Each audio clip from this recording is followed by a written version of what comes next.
Kayo ba ay may negosyo at matumal ang iyong binta? Yung tipong napakahina ang binta ninyo o napakatumal ng inyong mga customer. Gusto nyo ba na swertihin kayo at yung tipong dadagsain kayo ng customer?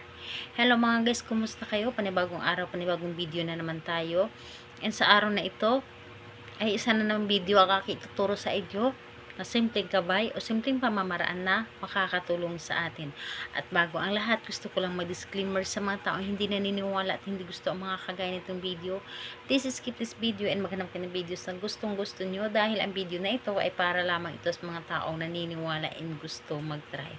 Sa lahat po ng mga nagko-comment dito sa aking video, dito sa loob ng aking channel, mag-ingat sa lahat naman ang gare-reply sa inyo na dinadala ka sa kanilang WhatsApp mo up upang makaiwas po tayo sa scam.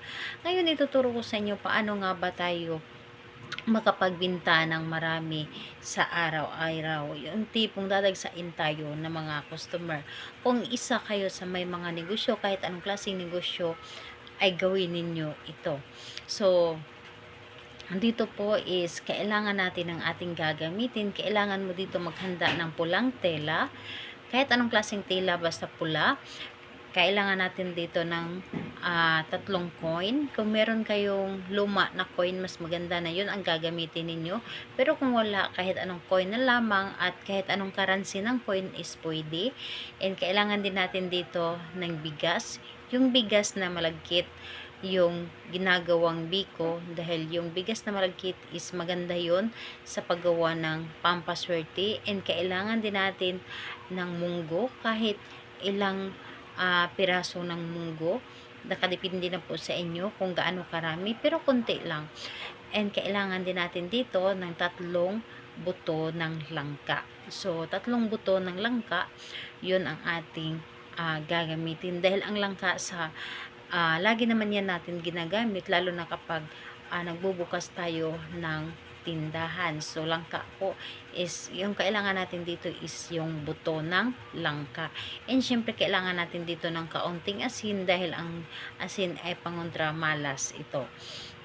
So, ngayon, kapag nahanda na yung aking mga naibanggit na ating gagamitin, kailangan syempre dito ay buo dapat ang iyong loob sa paggawa dito at naniniwala ka. Kailangan na hindi ka nagdududa sa inyong dapat na gawin at ilagay mo sa iyong isip o kailangan na positive yung isip mo na ito ay pampaswerte o gagana sa iyo.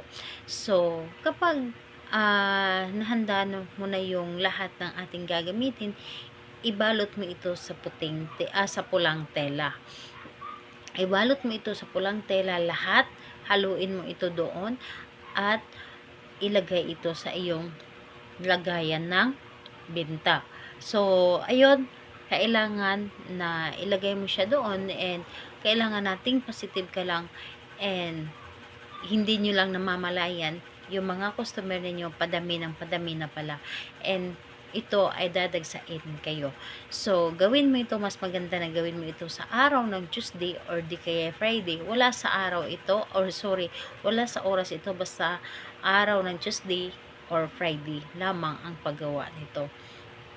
Think positive, ito ay gagana sa inyo at talaga namang makakabinta kayo ng marami. Salamat po sa inyo. Bye bye everyone. God bless us all.